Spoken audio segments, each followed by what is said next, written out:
गठबंधन पर और खासतौर पर बिहार में आज आरजेडी पर जमकर हमला बोला गया, तो वहीं दूसरी तरफ आरजेडी के नेता तेजस्वी यादव ने भी भारतीय जनता पार्टी को आड़े हाथ लिया और जमकर घेरा। हमारे साथ कुछ मेहमान जुड़े हुए हैं, आपका तारुफ करा देते हैं। पूनम सिंह जी हैं, भारतीय जनता पार्टी की प्रवक्ता हैं। उमाशंकर पांडे जी कांग्रेस के प्रवक्ता हमारे साथ जुड़े हुए हैं। मधु मंजरी जी आरजेडी के प्रवक्ता हमारे साथ हैं। दिलीप यशवर्धन जी राजनीतिक विश्लेषक हैं। आप सभी मेहमानों का बहुत स्वागत है। पूनम सिंह जी, अभी आप तेजस्वी यादव को सुन रहे थे, वो कलम बांटने का काम कर रहे हैं, कलम देने का काम कर रहे हैं, रोजगार दे रहे हैं, और आप लोग तलवार देने का काम कर रहे हैं। रामनवमी आ रही है, जनता को सावधान और आगाह करते भी वो नजर आए। देखिए योगेश जी, तेजस्वी जी अब कुछ भी कर सकते हैं, क्योंकि अपने माता पिता के क्रियाकलाप को छुपाने के लिए जिस तरह से बिहार की जनता ने 15 साल उनके माता पिता के कार्यों के देखी हुई है, तेजस्वी चाहते हैं कि हम कलम किताब दे करके किसी तरह अपने माता पिता के कार्य जो बिहार में किए गए, जिस तरह से जंगल राज, भ्रष्टाचार, हत्या, अपहरण, नरसंहार हो रहे थे, उसको छुपाने की बात कर रहे हैं, कोशिश कर रहे हैं। लेकिन बिहार की जनता इतनी मूर्ख नहीं है कि तेजस्वी जी के बहकावे में आ जाएगी, क्योंकि बिहार की जनता को पिछले जो लालू जी के कार्यकाल थे जंगल राज की तरफ जाने के लिए विवश नहीं होना चाहती है, क्योंकि उनके कार्यकाल में देखा है कि किस तरह से दिन दहाड़े महिलाओं को उठा लिया जाता था, किस तरह से भाइयों को उठा करके हत्या हो जा रही थी, अपहरण हो जा रहे थे। योगेश जी, तेजस्वी जी अपने माता पिता के कार्यकाल को बताने की बात करें तो समझ में आता है, लेकिन तेजस्वी जी श्रेय लेने की काम करते हैं। जो नीतीश कुमार जी कहते हैं कि कार्य हमने किया, शिक्षकों की नौकरी हमने दी, लेकिन श्रेय लेने का काम तेजस्वी जी कर रहे हैं। इसीलिए हम लोगों ने आरजेडी छोड़ करके बीजेपी में आए। तो ये आपने देखा किस तरह से मुख्यमंत्री ने, ठीक है, लेकिन तेजस्वी यादव की तरफ से कहा जा रहा है ना कि जब हम कार्यकाल में थे उसी दरमियान नौकरी क्यों दी गई। 5 लाख का तो वो वादा कर रहे हैं कि अगर हम इतने समय 17 महीने थे सरकार में, उप मुख्यमंत्री थे, 5 लाख नौकरियां दे दी, और आगे रहते तो 10 लाख और दे देते, 5 लाख और देते, 10 लाख हो जाती। योगेश जी, तेजस्वी जी अपने विभाग में कितने लोगों की नौकरियां दी है बताने के काम करे। शिक्षक, जिस तरह के शिक्षक की बात करते हैं, शिक्षकों की किसी ने लड़ाई लड़ने का काम किया तो आप लोगों के चैनल के द्वारा बिहार की जनता ने देखा था कि किस तरह से भारतीय जनता पार्टी के नेताओं और कार्यकर्ताओं पर लाठियां चार्ज की गई, किस तरह से हमारे एक भाई शहीद हुए थे। ये लोग उस शिक्षक की बात करते हैं जो कभी शिक्षकों की बात को मानने के लिए तैयार नहीं थे। ये लड़ाई किसी ने लड़ने का काम किया तो भारतीय जनता पार्टी ने काम की थी, और सरकार को विवश कर दिया था कि आप शिक्षकों की बहाली लेनी ही पड़ेगी। अब आपने देखा होगा कि विजय चौधरी जी ने किस तरह से गांधी मैदान में कहे कि शिक्षक की जितनी भी बहालियां की सारी प्रक्रिया मेरे शिक्षा विभाग रहते हुई थी, हम लोग एनडीए से अलग हुए तो उसकी प्रक्रिया को घोषणा की गई। तो सारा श्रेय कहीं ना कहीं ये झूठे वादे ये लोग कर रहे हैं कि जनता इनके गुमराह होने पे नहीं आ सकती है योगेश जी, क्योंकि जनता सब जानती है कि बिहार को विकास के तौर पर कौन ले जा सकता है और बिहार को विनाश की ओर कौन ले जा सकता है। ये जनता को समझाने ठीक है, मधु मंजरी जी से जवाब ले लेते हैं। मधु मंजरी जी, आप लोग श्रेय ले रही हैं, अब तो ये एक और नई बात बता दी गई है। पूनम जी कह रहे हैं कि विवश कर दी थी आपकी सत्ता को, आप सरकार में जब आई, उप मुख्यमंत्री तेजस्वी यादव बने, उसके बाद ये डिसीजन, ये निर्णय लिया गया। और सबसे बड़ी बात तो वो पूछ रही है कि तेजस्वी यादव ने अपने विभाग में कितनी नौकरियां दी। जितना भी विभाग था ये तेजस्वी जी के ही विभाग में था, चाहे तो शिक्षा विभाग हो या कोई भी विभाग हो, तो आदरणीय तेजस्वी जी का ही विभाग था, आरजेडी का ही विभाग था। और अपनी बहन से हम पूछना चाहते हैं कि जिस तरह से इन्होंने बोला है कि उनके पिता के कार्यकाल में महिलाओं के साथ क्या, लोगों के साथ क्या हुआ, तो ये बहन को बोलना हम चाहेंगे कि काठ की हांडी ना एक बार चढ़ता है चूल्हे पे, बार बार चढ़ाने का काम मत कीजिए। आज की बात कीजिए आप, मणिपुर में क्या हुआ, आप ही की सरकार है। हसरत में क्या हुआ, आप ही की सरकार है। दिल्ली में बेटियों के साथ क्या हुआ, आप ही की सरकार है। और उत्तर प्रदेश में भी एक बेटी अपने गुहार लगाते लगाते थक गई, पूरे परिवार को खत्म कर दिया गया, फिर भी आपके एमपी साहब को, आपके विधायक को, आपके लोग आम जनता पे गाड़ी चला देते हैं, किसानों पे गोली चलवाते हैं, ना जाने कितने किसान शहीद हो गए। इसकी बात कब करेंगे हमारी बहनियां जो बैठी हुई है सामने? पूछिए जरा, मणिपुर क्या इनका परिवार नहीं था? वो देश की बेटियां नहीं थी जिनको किस तरह से नग्न वस्त्र में नग्न करके घुमाया गया? हमें शर्म आता है, हम खुद एक महिला, ये खुद भी महिला है, और ये कैसे बोल सकती है बीजेपी के बारे में? आदरणीय प्रधानमंत्री जी 40 दिन तक मुंह में पानी चुपचाप बैठे अभी हुए थे। पिछले दिनों तो प्रधानमंत्री फिर का कुछ नहीं बयान बोले। आया उस ये पूरे मुद्दे बताएंगे, पर, उन्होंने ये कहा आज कि की वो बात करें, पूरे मणिपुर मुद्दे को में क्या लेकर हुआ, के क्या वो नजर देश बनाए नहीं रखे, है? ताबड़तोड़ बैठकें करते रहे और डिसीजन लेते रहे, निर्णय लेते रहे। उन्होंने तो कहा कि मणिपुर में जो हालात हुए उन पर पूरा कंट्रोल उस पर किया गया। दूसरी बात, एक सवाल यहाँ पर यह है आपसे कि अगर मणिपुर में ऐसा हो रहा है तो क्या बिहार में जो हुआ जंगल राज था, जो जिसका जिक्र भारतीय जनता पार्टी कर रही है, उसको सबको छिपाने के लिए आज इस तरीके की बातें की जा रही हैं? भारतीय जनता पार्टी से मैं पूछना चाहती हूँ, डबल इंजन की सरकार है पिछले 17 सालों से, उन्होंने क्या किया? मात्र 17 महीने में ही क्यों नौकरी मिला? उसके बाद आज तक क्यों नहीं एक भी लोगों को नौकरी मिला? ये बताएंगे? लगातार आदरणीय नरेंद्र मोदी जी बिहार का दौरा कर रहे हैं। ऐसा हुआ कि सप्ताह में 2-2 दिन दौरा किए। बताएंगे कि क्या क्या उन्होंने बिहार को दिया?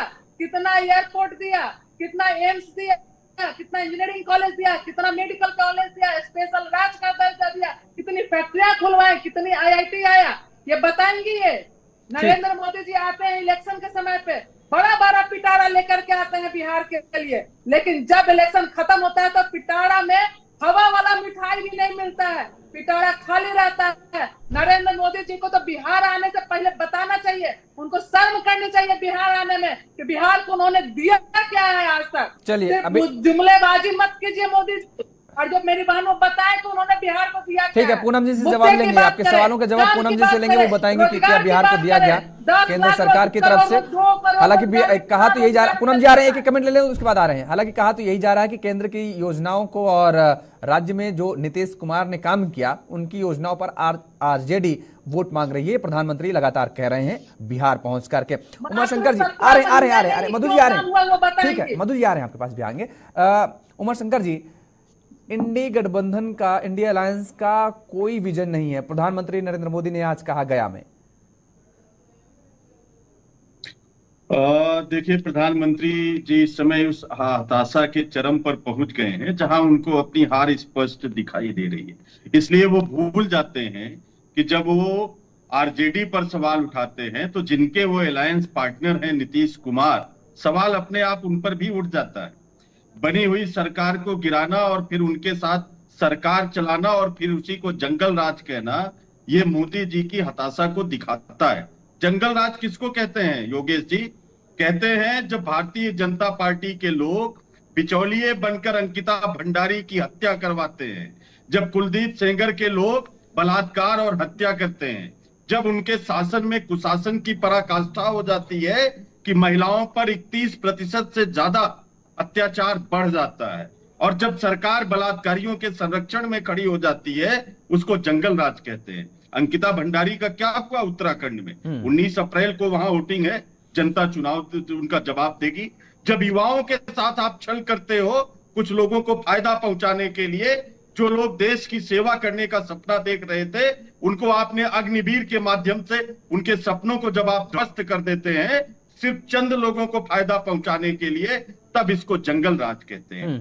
जब अग्निवीर के खिलाफ उसी बिहार में आंदोलन होता है और आप उनको रोकने के लिए तमाम तरीके की कार्रवाइयां करते हैं, उनको निर्दयता के साथ कुचलते हैं, तो इसको जंगल राज कहते हैं। जब आप बिहार का डीएनए बताने की बात करते हैं, तब इसको जो है जंगल राज कहते हैं। जब आप बाबा साहब के लोकतंत्र को समाप्त करके नया संविधान गढ़ने के लिए 400 पार का नारा देते हैं, तब इसको जंगल राज कहते हैं। जब आप चंद उद्योगपतियों को फायदा पहुंचाने के लिए गरीबों की जेब से जबरदस्ती पैसे निकालते हैं, जब आप अपने तरीके से जीएसटी को इंप्लीमेंट करके और एमएसएमई सेक्टर को तबाह और बर्बाद करके 5 दशकों का सबसे बड़ा बेरोजगारी दर ला देते हैं, तब इसको जो है जंगल राज कहते हैं। जब आपकी गलत आर्थिक नीतियों के कारण हिंदुस्तान हंगर इंडेक्स में कुछ गरीब देशों और छोटे देशों से कंपटीशन में आके खड़ा हो जाता है, जब आप बांग्लादेश जैसे छोटे छोटे राज्यों से भी निचले स्तर पे पहुंच जाते हैं, ऐसी रिपोर्ट को मानते ही नहीं है। बीजेपी तो कह रही है कि हमने 25 करोड़ लोगों को गरीबी रेखा से ऊपर निकाल दिया है। वो ऐसी रिपोर्ट तो कह रहे हैं, ऐसी रिपोर्ट आती जाती रहती है। तो ये योगेश जी आपके दर्शक इसका निर्णय करें कि 80 करोड़ लोगों को आप 5 किलो राशन दे रहे हो अपना बैग पे फोटो लगा के, तो ये 25 करोड़ लोगों को गरीबी से निकालना हुआ, या 80 करोड़ लोगों को 5 किलो राशन के ऊपर जो है लाके पटक देने के बराबर है। डॉक्टर मनमोहन सिंह जी की सरकार थी, उन्होंने करीब 30 करोड़ लोगों को गरीबी रेखा के बाहर निकाला था। और ये जो इनकी यूपी एनडीए की सरकार चली है, इन्होंने 3.5 करोड़ लोगों को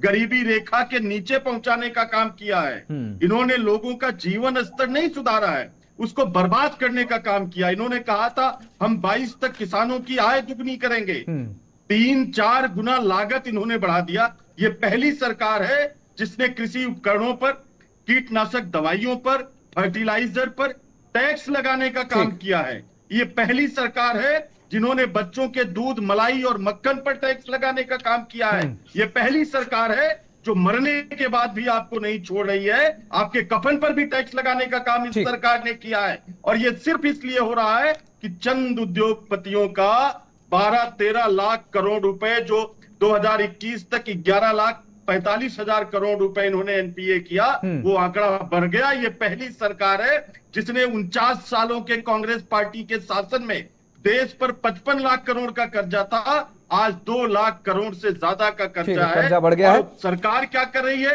बस विज्ञापन कर रही है।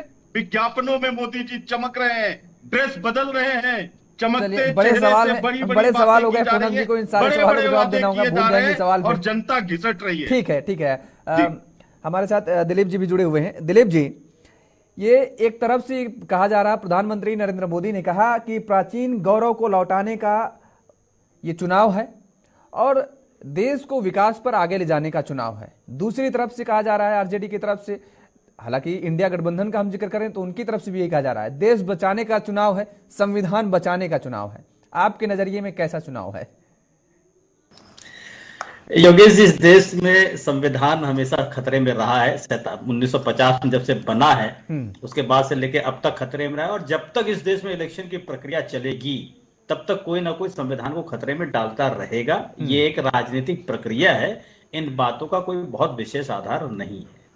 अब रही बात इंडी गठबंधन की बिहार में, तो इंडी गठबंधन की शुरुआत बिहार से ही हुई थी, या यूं कह लीजिए कि इसका जो इंजन था वो बिहार में ही तैयार हुआ था, लेकिन इंजन कट के भाजपा में मिल गया। तो इंडी गठबंधन में खाली डिब्बे रहेगा और वो डिब्बे हर तरफ अपने आप को अलग अलग खींच रहे हैं। बाकी देखिए, चीजें जनता को तय करनी है। आप उठाकर अभी आप प्रवक्ताओं की बात सुन लीजिए, या आप कई सारी डिबेट्स करते हैं, हर डिबेट में हर प्रवक्ता कमोबेश एक ही बात को बोलता है, वही घिसे पिटे रिकॉर्ड चल रहा है। लेकिन उनको ये समझने की जरूरत है कि क्या उस घिसे पिटे रिकॉर्ड से जनता का माइंडसेट बदल रहा है। भाजपा के ऊपर फर्क पड़ रहा है, क्योंकि भाजपा इस समय जनता को बहुत कुछ डिलीवर करने की स्थिति में है। जनता के साथ साथ जो जनता के प्रतिनिधि हैं उनको भी प्रत्यक्ष रूप से और परोक्ष रूप से बहुत कुछ देने की स्थिति में है। और जनता के प्रतिनिधि को जब कुछ लाभ मिलने लगता है तो जनता को लाभ मिले ना मिले इस बात की चिंता प्रतिनिधि नहीं करता। इस बात का उदाहरण आप नीतीश कुमार से देख सकते हैं। जो एक डायलॉग नीतीश कुमार ने कहा था कि कुछ भी हो जाएगा मैं भाजपा में शामिल नहीं होगा, या भाजपा ने भी कहा था कि नीतीश कुमार नाकर गढ़ते हुए आ जाएंगे लेकिन भाजपा उनको शरण नहीं देगी, तो ये डायलॉग किनारे चले गए। संविधान खतरे से बाहर आ गया और दो संविधान के जो सेवक थे वो आपस में मिलकर के फिर एक नई गाड़ी को चलाने लगे। बाकी रही जनता को तय करना है। जैसे आरजेडी का अगर आप घोषणा पत्र उठा करके देखेंगे तो इन्होंने तेजस्वी यादव ने कहा है कि वो 1 करोड़ नौकरियां देंगे। अब तेजस्वी यादव को ये मतलब मैं इसको पॉलिटिकल इमेच्योरिटी कहूं या एडमिनिस्ट्रेटिव इमेच्योरिटी कहूं कि 1 करोड़ नौकरी 15 साल उनके पिताजी और माताजी ने उसी प्रदेश में शासन किया, तब तक तो वो शायद 10 लाख नौकरियां भी नहीं दे पाए। तो ये 5 सालों में 1 करोड़ नौकरी कहां से दे देंगे? कितने नए विभाग पैदा कर देंगे कि 1 करोड़ नौकरियां वहां पर दे देंगे? तो जनता अगर समझदारी से तेजस्वी यादव की बात सुनेगी तो तेजस्वी यादव अपने पैरों पे कुल्हाड़ी खुद ही मार रहे हैं, क्योंकि पता है कि ये वादा वो पूरा नहीं कर पाएंगे और इन्हीं कमियों को भारतीय जनता पार्टी अपने पक्ष में भुना ले जाती है। तो कुल मिलाकर के राजनीति की हवा गर्म है। ऐसी स्थिति बिहार के विधानसभा चुनाव में भी हमने देखी, 10 लाख नौकरी हम देंगे तेजस्वी यादव ने कहा। बीजेपी लगातार पूछती रही कि भाई साहब 10 लाख, यही सवाल जो जैसे आपने अभी उठाए कि 10 लाख नौकरी लाएंगे कहां से नए पद सृजित करेंगे। और उसके बाद हुआ क्या कि बीजेपी ने खुद कहा कि हम सरकार में आए तो 19 लाख नौकरी दे देंगे। मतलब जो पहले सवाल उठाते रहे और वही 9 लाख और बढ़ा करके कह रहे हैं, तो फिर वो कहां से सृजन करेंगे? मैं कहता हूं जनता, देखिए बीजेपी कह रही कि 19 लाख नौकरी दे देंगे, हाँ। और एक तरफ बीजेपी जो है कंपलसरी रिटायरमेंट की स्कीम भी चला रही है, लोगों को 60 साल से पहले रिटायर भी करा दे रही है। तो ये सवाल तो जनता को पूछना चाहिए ना कि आप एक तरफ तो कंपलसरी रिटायरमेंट दे करके लोगों को सरकारी नौकरी से हटा रहे हैं और नई वैकेंसी निकाल नहीं रहे, और फिर आप 19 लाख नौकरियां कहां से देंगे?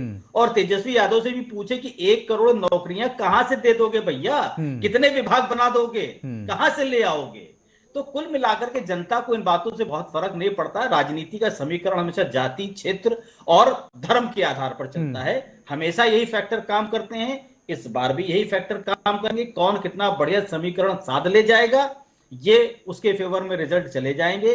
नीतीश कुमार के हटने से बिहार की राजनीति में फर्क पड़ा है, आरजेडी कमजोर हुई है, भाजपा मजबूत हुई है। प्लस जो आपस की लड़ाइयां हैं, जैसे अगर आप पासवान जी की सीट की बात कर लीजिए, पासवान जी की सीट पर उनके लड़के को टिकट दे दिया, चाचा को किनारे कर दिया। तो कुल मिलाकर के भाजपा ने बहुत कैलकुलेशन, हमेशा ही कैलकुलेशन से चलती है, बिहार में भी उसने बहुत कैलकुलेटिव तरीके से सीटें डिक्लेयर करी हैं और मोदी जी जाकर के अपना पूरा जोर फूंक रहे हैं। जनता उनकी तरफ जाएगी। लालू यादव उनको अपनी तरफ कैसे डाइवर्ट कर पाते हैं, अभी लालू यादव को अपना दमखम देखना होगा। लेकिन टक्कर लालू यादव ने पिछली बार भी बढ़िया दी थी और इस बार भी बढ़िया देंगे। बिल्कुल, जो भी जीत हार का होगा, कई सीटों पर ऐसा बहुत कम अंतरों से जीत हार का फैसला होगा। दोनों तरफ से पूरी ताकत लगाई जा रही, जनता खैर किसका साथ देगी ये आने वाला वक्त बताएगा। लेकिन सवाल यहाँ पर यही उठ रहा है पूनम जी की लगातार ताबड़तोड़ रैलियां की जा रही हैं, प्रधानमंत्री जी की तरफ से इस बार कहीं पर नौकरियों का जिक्र नहीं किया जा रहा है, बेरोजगारी का जिक्र नहीं किया जा रहा है, महंगाई का जिक्र नहीं किया जा रहा। ये तो देश की सबसे मूलभूत जरूरत वाली बात है ना। और इन्हीं मुद्दों को, इन्हीं बातों पर ध्यान नहीं दिया जा रहा है, इन्हीं बातों पर आवाज नहीं की जा रही है। कुछ तो बोलिए। चलिए 1 करोड़ वो कह रहे हैं, आप बोलिए ना कि 10 लाख हम नौकरी देंगे, 30 लाख देंगे, 20 लाख देंगे, कुछ तो बोलिए। प्रधानमंत्री जी जो वो कहते हैं उसको करके दिखाते हैं। ये हमारी आरजेडी की प्रवक्ता की, पहले मैं इनकी बातों का जवाब दे दूं जो इन्होंने सवाल उठाए थे मणिपुर की। मणिपुर की मैं बात करती हूँ। मणिपुर की जब घटना हुई थी, एक तो पता है कि 2 आपसी विवादों के कारण ये घटनाएं होती है, लेकिन जब मणिपुर की घटना हुई थी उस समय हमारे केंद्रीय गृह राज्य मंत्री माननीय नित्यानंद राय जी 20 दिन तक वहां उपस्थित थे। इसके बाद हमारे गृह मंत्री 7 दिन वहां रहे। सारी स्थिति जब तक कंट्रोल नहीं हुई तब तक वो लोग वापस नहीं आए। वही जब ये मणिपुर जल रहा था तो ये कांग्रेस की सरकार थी, एक दिन भी गृह मंत्री वहां झांकने तक नहीं गए थे। ये महिलाओं की बात करते हैं, संदेश खाली पर ये लोग क्या जवाब देंगी? संदेश खाली पर एक महिला मुख्यमंत्री होते हुए किस तरह से महिलाओं पर अत्याचार हो रहे हैं। कर्नाटक की बात किस तरह से भारतीय जनता पार्टी के महिलाओं को नंगा करके मारा जाता है। मैडम आज की बात सुनिए आप, अच्छा, लेकिन पूनम जी और मधु जी, आप दोनों लोगों के लिए, आप दोनों लोगों से ये सवाल है, क्या ये बिहार की जनता कर्नाटक और एक मिनट मणिपुर पर मतदान करेगी? मैं इनको जवाब दे दूं थोड़ा सा। जब राजस्थान में इनकी सरकार थी तो किस तरह से महिला को नंगे करके घुमाया गया, उस समय इनको शर्म नहीं आ रही थी। आज ये बात करती है महिलाओं की, चाहे कोई भी महिला हो योगेश जी, ऐसी घटना होती है तो मैं इसकी निंदा करती हूँ, क्योंकि किसी भी महिला के साथ यदि ऐसा दुर्व्यवहार होता है तो शर्मनाक होता है, चाहे किसी पार्टी के नेता के द्वारा हो या किसी राज्य के द्वारा हो। महिला पर इस तरह से टिप्पणी करना अभद्र है, क्योंकि हम भी महिला है, ये भी महिला है, लेकिन ये लोग महिलाओं का सम्मान करना जानती नहीं है। महिलाओं का सब मुद्दा उठाकर आप उस समय आप महिलाओं के सम्मान की बात करते हैं। बिहार में जिस तरह से महिलाओं का हत्या, उस समय बताना चाहिए था। आप उस समय बिहार से पलायन कर रही थी। बिहार में बीजेपी ने एक भी महिला कैंडिडेट को बनाया, जंगल राज की तरफ आ गए थे। बिहार नहीं बताइए, महिलाओं के सम्मान की बात करती है ना, कितने माँ महिला कैंडिडेट क्यों नहीं बनाया? किस तरह से कितने माँ को गोद सुने हो गए थे, उस समय आपको आवाज नहीं आ रही थी। बिहार की बात कर रहे थे, बिहार की करने के लिए क्या बीजेपी में एक भी महिला इस लायक नहीं है कि उनको टिकट दिया जा सकता? को देख सके किस लोकसभा में एक मुख्यमंत्री लालू जी दिया गया, इसका जवाब दे दीजिए मैडम, सुनना चाहते हैं हम लोग। पैसा को लूट कर क्या बिहार की महिला किस तरह से जमीन के नाम पर गरीब लोगों को दिया जा सकता था? लोकसभा लड़ने में जमीन का काम करते हैं। क्या आप इससे भी जवाब दे दीजिए? जो योगेश जी मैं इनको बता दिए, संविधान की बात करते हैं, संविधान का किसने काम किया था? बिहार की बात कीजिए। लालू प्रसाद यादव जी ने किया है। ये लोग सिर्फ संविधान की बात नहीं करते, ये सनातन को अपमान करते हैं। सनातन को आज किस तरह से कहते हैं कि हम राम को भी मानते हैं, जो कि कुछ दिन पहले ये लोग राम की तो कहते थे कि राम कौन है, मैडम कहाँ जा रही हैं? राम है, उठ के मत जाइए, बिहार की बात कीजिए। कि हमको ना मैडम बिहार की बात कीजिए, बिहार में बताइए ना, बीजेपी में जाएंगे। लेकिन देखिए योगेश जी किस तरह से इनकी बहन जिस तरह से नॉमिनेशन से पहले जा करके मंदिर में पूजा करती है, ये दो चेहरे किस तरह से दिखाते हैं कि दिखाने को कुछ और है, खाने को कुछ और है। ये लोग का दो चेहरा बिहार को विनाश की तरफ ले जाता है। लेकिन बिहार की जनता योगेश जी जागरूक है, ये कहती है कि बिहार के लिए क्या दिए है। हाँ। माननीय नरेंद्र मोदी जी जो 500 वर्षों तक रामलला टेंट में विराजमान थे, उनके संकल्प पत्र में था कि हम राम मंदिर बनाएंगे। बिहार को क्या दिया वो पूछी है, वो ये नहीं पूछी ना कि राम मंदिर आपने बनाया कि नहीं बनाया। बिहार को क्या दिया जो बताइए ना, बिहार को क्या दिया, 170 हटेगा तो बिहार को क्या मिला जो बताइए। लेकिन आप देखें कि किस तरह से वहाँ ये बिहार की बात ठीक है, चलो रुकिए मधु जी, पूनम जी रुकिए आप, ठीक है 1 सेकंड रुकिए, पूनम जी रुकिए, ठीक है। आज ये सेना का सब चिंता दुनिया भर की बात मत कीजिए, चुनाव पर उंगली उठाते हैं। भारत को ये लोग बिहार की महिलाओं के लिए पहले बता भारत दीजिए। का कोई नाम लेना नहीं जानता था। बिहार की बात करें तो बिहार के लोग लालू जी, चलिए ठीक है, उमा शंकर पांडे जी को लाइए स्क्रीन पे, उमा शंकर पांडे जी को स्क्रीन पे लाइए। ठीक है पूनम जी रुकिए, पूनम जी आ रहा हूँ आपके पास, पूनम जी आ रहा हूँ, दोबारा आ रहा हूँ आपके पास। अरे रुकिए पूनम जी, आपकी आवाज भी बंद करानी पड़ेगी, फिर आप कहेंगे कि आवाज मेरी म्यूट करा रही। सुशासन और ठीक है उमा शंकर पांडे जी, देखिए ये विकसित भारत और विकसित बिहार के लिए चुनाव है, प्रधानमंत्री नरेंद्र मोदी कह रहे हैं। और अभी आप सुन रहे होंगे दिलीप जी को भी, दिलीप जी कह रहे हैं कि जो इंजन था इंडिया गठबंधन का वो तो कट के अब चला गया एनडीए गठबंधन के साथ, उसमें लग गया, आपके पास डिब्बे बचे, तो जाहिर तौर पर इसका खामियाजा तो आपको उठाना पड़ेगा ना। देखिए योगेश जी, एक बात तो बिल्कुल स्पष्ट है, जैसे ही कोई इंडिया को इंडी गठबंधन कहता है, आपके दर्शक समझ जाते हैं कि उनकी पूरी लाइन क्या होने वाली है और किस लाइन पर वो बात करने वाले हैं। तो आपके दर्शक समझ गए कि प्रवक्ता राजनीतिक विश्लेषक तो वो भाजपा की लाइन पर बात करेंगे। इंडिया कहते तो निष्पक्ष होते, क्योंकि हमारे गठबंधन का नाम है इंडिया और इनको इंडी अलायंस प्रधानमंत्री की भाषा से इन्होंने शुरुआत करी। ये भूल गए, ये तेजस्वी यादव जी के 1 करोड़ रोजगार पर तो बात थोड़ा सा कर रहे मैं हैं। आपको करेक्ट कर दूं, ठीक है, आप अपनी बात रखिएगा, थोड़ा सा करेक्ट कर दूं, थोड़ा सा मैं पूरा मौका आपको दूंगा, अपनी बात आप रखिएगा। देखिए दिलीप जी को नहीं सुनिए, मैं आप पूरी बात करिएगा, उनको जो है नहीं, मैं बिल्कुल कोई बैकफायर नहीं दे रहा हूँ, बिल्कुल मैं करेक्ट कर रहा हूँ, क्योंकि दिलीप जी और आप भी मेरे साथ चर्चा कर चुके हैं इसके पहले भी, दिलीप जी भी मेरे साथ एक नहीं कम से कम सैकड़ों चर्चा कर चुके हैं, वो बिल्कुल निष्पक्ष तरीके से जितना मैं जानता हूं समझता हूं, ठीक है, ये आपके पक्ष छोड़िए। अब ये आपका पक्ष हो सकता है कि आप उन्हें कहें कि वो किन की लाइन पे बोल रहे हैं, किन की लाइन पे नहीं बोल रहे हैं। मुझे बात करने दीजिए ना, अब मैं उनको जवाब दे रहा हूं, आप हमको हस्तक्षेप कर रहे हो योगेश जी। नहीं, आपको पूरा मौका देंगे, आप बोलिए, पूरा मौका देंगे। जो मुझे समझ में नहीं बिल्कुल, मेरा नाम है उमा शंकर, आप मुझे मेरे विपक्षी मुझको कोई नाम दे, आप उससे बुलाने लगिए, तो आप फिर हमारे विपक्षियों के साथ खड़े हैं ना। नहीं तो जो मेरा नाम है वो नाम लो आप।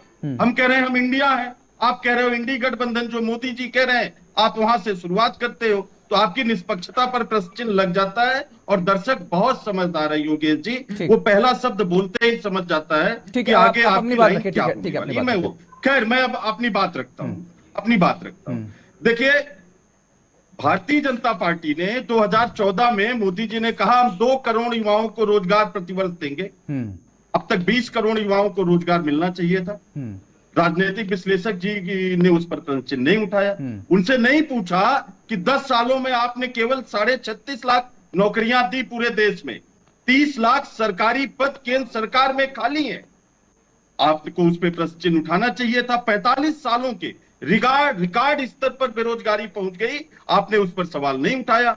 महंगाई से हिंदुस्तान की जनता, गरीब जनता पिस रही है, त्राही कर रही है, लेकिन भारतीय जनता पार्टी के घोषणा पत्र में महंगाई और बेरोजगारी जैसे शब्द नहीं है। इन्होंने किसानों के लिए कहा था हम 22 तक आपकी आय दुगनी कर देंगे। आज तक इस मैनिफेस्टो में एमएसपी और ये आय दुगने करने का कोई जिक्र नहीं है। कांग्रेस पार्टी ने किया कि एमएसपी की गारंटी कांग्रेस पार्टी देगी, ये हमने घोषणा की है। हमने कहा है कि हम युवाओं की पहली नौकरी पक्की 1 लाख रुपए साल में कांग्रेस पार्टी की सरकार बनते ही हर शिक्षित युवा को देगी, ये हमने तय किया है। हमने ये कहा है कि हर गरीब महिला को 1 लाख रुपए साल के मिलेंगे, ये कांग्रेस पार्टी ने गारंटी ली है। लेकिन कहां से देंगे उमाशंकर पांडे जी? इसकी भी तो एक रणनीति होनी चाहिए ना, खाका जनता के सामने रखना चाहिए ना। बिल्कुल महिलाएं, देश में जितनी महिलाएं हैं, कितने युवा बेरोजगार हैं जिनको अप्रेंटिस के लिए 1 लाख रुपए देंगे, और कितना बजट इस पर एक्स्ट्रा पड़ेगा? नहीं, बिल्कुल। देखिए, जब हमने किसानों का 72,000 करोड़ रुपए माफ किया था, तब भी हमको पता था। जब हमने मनरेगा जैसी योजना लाकर हर गरीब को अपने ही गांव में 100 दिन रोजगार देने का काम किया, जब खाद्य सुरक्षा कानून लाकर हर गरीब को प्रत्येक व्यक्ति प्रति परिवार 5 किलो राशन की हमने गारंटी दी थी, तब भी ये सवाल उठे थे। जब हम छात्रवृत्ति से लेके केरोसिन ऑयल से लेके डीजल पेट्रोल से लेके हर चीज में सब्सिडी देकर गरीबों को राहत देने का काम करते थे, जिसको मोदी जी ने खत्म करने का काम किया है, तब भी हम अर्थव्यवस्था को संभाल के रखते थे।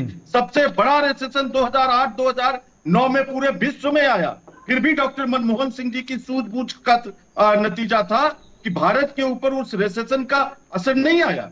अभी जब कोरोना आया, तब उसी मनरेगा ने, उसी खाद्य सुरक्षा योजना जो कांग्रेस पार्टी डॉक्टर मनमोहन सिंह जी ने बनाया था, उसी ने इस देश की अर्थव्यवस्था को कोरोना काल में भी संभाल के रखा। और ये कांग्रेस की गारंटी, इनकी गारंटी क्या? मैं भाजपा की प्रवक्ता बहन को सुन रहा था, वो कह रही थी मोदी जी जो कहते हैं वो करते हैं। योगेश जी जरा बता दीजिए, काला धन लाने की बात की थी, आया क्या? हर खाते में 15 लाख देने की बात थी, हुआ क्या? चाइना को लाल आंख दिखाने की बात कही थी, साबरमती के किनारे झूला झुलाते हुए पूरे देश ने देखा। अकेले प्रधानमंत्री हैं नरेंद्र मोदी जी, जो मुख्यमंत्री और प्रधानमंत्री के कार्यकाल में 18 बार चीन की यात्रा की है। पीएम केयर्स फंड में चाइना से कितना चंदा नरेंद्र मोदी जी ने लिया है, आज तक देश को पता नहीं चला। ठीक है, फिर अभी पूनम जी जाने लगेंगे कि राहुल गांधी फिर चाइना से कितना चंदा मिला है, आज तक देश को नहीं पता चला। और बंगारू लक्ष्मण की ये पार्टी, योगेश जी आवाज बंद कर दिया। नहीं, आपकी आवाज आ रही है, बंद नहीं किया। बंद करेंगे तो बताकर करेंगे। हाँ, अब ये नहीं, ये लास्ट बात मैं कह रहा हूँ। हाँ। ये बंगारू लक्ष्मण की पार्टी, हाँ। जिनको दलाली लेते हुए पूरे देश ने देखा, जो सैनिकों के ताबूत में और कफन में दलाली खाने वाली पार्टी है, वो हमारी राष्ट्रभक्ति पर सवाल उठाएगी। जिन्होंने किसी को सर्टिफिकेट नहीं दे सकता, कोई किसी को प्रमाण पत्र नहीं दे सकता, आतंकवादियों को बाकायदे बिरयानी खिलाते हुए जहाज में बिठा के कांधार छोड़ने गए, बगैर आमंत्रण निमंत्रण जिस देश के प्रधानमंत्री नवाज शरीफ के घर पहुंच गए, जिन्होंने आईएसआई को पठानकोट में बुलाकर हमारे देश के सैनिकों का अपमान किया, जिन्होंने गलवान में मारे गए 20 सैनिकों का अपमान करते हुए चाइना को क्लीन चिट दिया, वो हमारी राष्ट्रभक्ति पर चलिए एक छोटा सा जवाब ले लीजिए, उसके बाद आते हैं। शहीद का नाम बता दीजिए, एक छोटा जवाब। जिन्होंने देश की आजादी की लड़ाई में कुछ किया हो, महिलाओं बलात्कारी जनों की पार्टी, वो कांग्रेस पर सवाल उठाएगी। आकाश से लेकर 50 साल आजादी से हमें आ रही है कि कैसे मणिपुर की महिलाओं की मजबूरी पर आप बेशर्मी से महिलाओं का पर्दा डालने की कोशिश कर रही है, वो हम देख रहे हैं।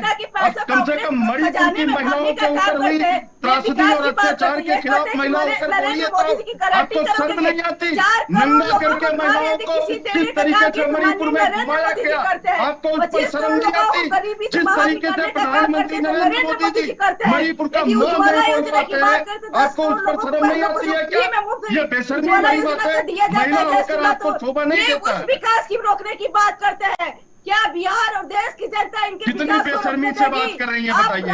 मणिपुर की महिलाओं का मां को बोल दीजिए, जिस तरीके से उनके साथ अत्याचार हुए उस पर तो एक शब्द बोल दीजिए, वो नहीं बोल पाएंगे आप, क्योंकि आप सब महिला विरोधी दल हो, महिला विरोधी दल हो, बेरोजगार विरोधी हो, युवा विरोधी हो। इस देश को बर्बाद करने का ठेका नरेंद्र मोदी जी ने लिया है। ये संविधान और लोकतंत्र को बचाने का चुनाव है, ये बाबा साहब के सपनों को बचाने का चुनाव है, और देश इस बात को समझ रहा है। बिहार से स्वयं सहायता समूह में 36,000 विकास विनाश कर दिया, किसान ट्रस्ट, बेरोजगार ट्रस्ट, युवा ट्रस्ट, महिला ट्रस्ट, सबको तो आपने गरीबी में डाल दिया, सबके लिए आपने संकट खड़े कर दिए, लोगों के जेब से जबरदस्ती आपने पैसा निकाल दिया और आपको शर्म ही नहीं आती है, आपको शर्म है कि आती ही नहीं। चलिए अच्छा ठीक है, दोनों लोगों को रोकेंगे। ठीक है पूनम जी, ठीक है, आ गई दोनों लोगों की बातें आ गई, अब दोनों लोगों को रोकेंगे। पांडे जी आप भी रुकिए जरा, पांडे जी आप भी रुकिए। ठीक है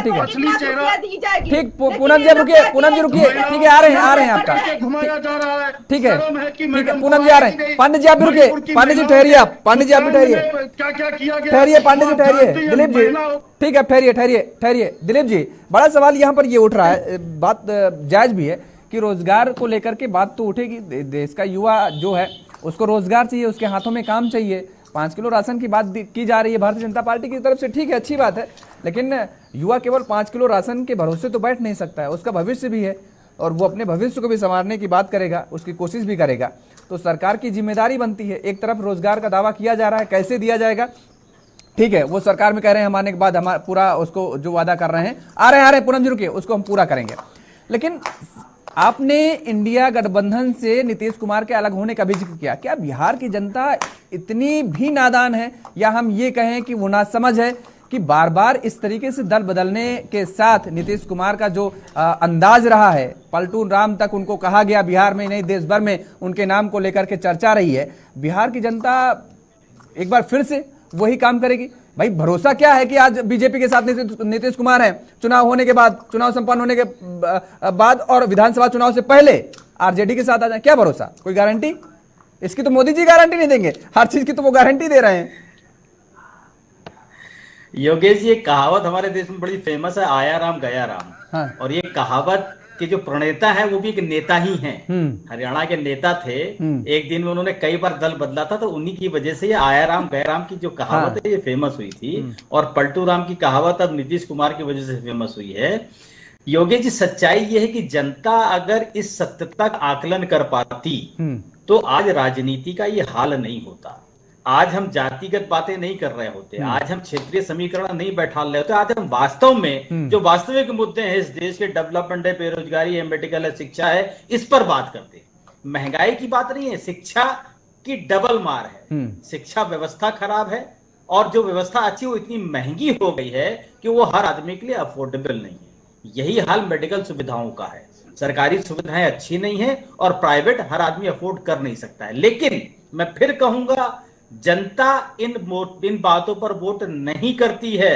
इस देश में जब से डेमोक्रेसी के इलेक्शन शुरू हुए तब से लेकर के आज तक मुद्दों में न सरकार बनी है और न सरकार गिरी है। हमेशा जाति पर, धर्म पर, क्षेत्र पर और व्यक्तिगत पसंद पर। अगर व्यक्तिगत पसंद नहीं होती तो क्या कोई क्रिमिनल विधानसभा और लोकसभा पहुंच पाता?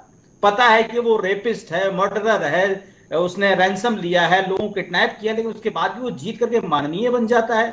तो कैसे बन जाता है? क्योंकि वो जनता की पसंद होती है। उसने वहां के क्षेत्रवासियों को पैसा दे करके, उनकी मदद करके किसी तरीके से उनको सम्मोहित किया होता है। और वो आपने ये बात कही थी तो मुझे एक बात याद आ गई है। मुझे लगता है अगर मैं बहुत करेक्ट हूं, या तो आप करेक्ट कर पाए या उमाशंकर पांडे जी करेक्ट कर पाए मुझे, 2014 में एक जनसभा को संबोधित किया था, शायद लगा रहा हूं, सीतापुर में। तब प्रधानमंत्री तो बने नहीं थे वो चुनावी। उन्होंने कहा कि अगर मैं प्रधानमंत्री बनता हूं तो मैं जितने भी ये रेपिस्ट हैं, जितने भी ये भ्रष्टाचारी हैं, इनको संसद के अंदर जाने नहीं दूंगा। ये नरेंद्र मोदी ने, अगर मैं करेक्ट हूं तो सीतापुर में शायद ये संबोधन किया था, शायद।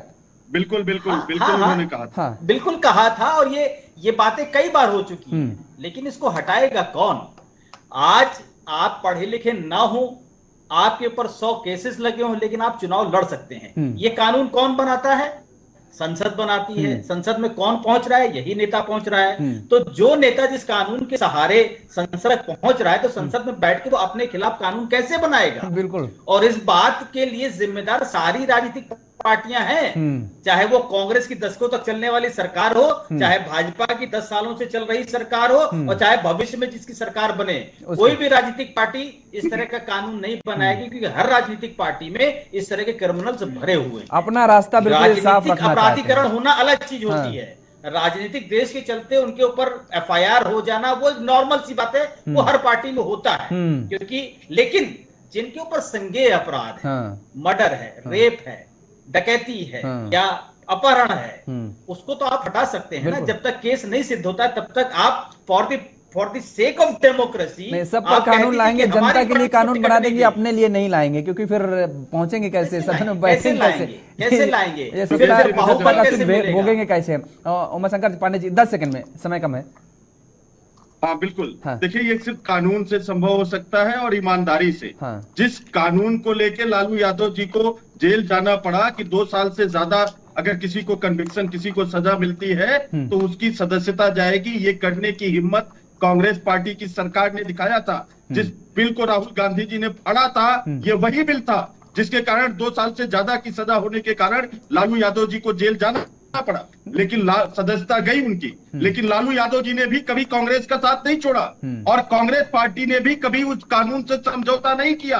ये होता है देश को आगे ठीक है, मैंने वही बात कही कि इसके लिए भी भ्रष्टाचार कड़ा को खत्म कदम करने उठाना के पड़ेगा, लिए केवल कहने से नहीं होगा। लागू किया। बिल्कुल। और भारतीय जनता पार्टी ने ठीक है, वही मेरा कहने का मतलब था कि जनता के लिए ही नहीं, अपने लिए भी कानून लाइए। अपने लिए जब आप करेंगे बेहतर, यानी अगर कोई भ्रष्टाचारी सदन के अंदर नहीं पहुंचेगा तो जनता का भला होगा। इसके लिए बहुत सख्त कदम उठाने की जरूरत है और बड़ा दृढ़ संकल्पित होने की जरूरत पड़ेगी। बहरहाल, आप सभी मेहमानों को हमारे साथ जुड़ने के लिए, समय देने के लिए बहुत शुक्रिया, बहुत धन्यवाद। तो लगातार सभी राजनीतिक दलों की तरफ से पूरी ताबड़तोड़ तैयारी की गई है।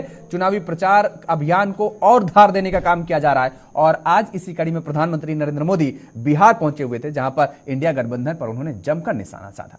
मेरे साथ फिलहाल इतना ही। खबरों के लिए आप देखते रहिए JK24/7 न्यूज। नमस्कार।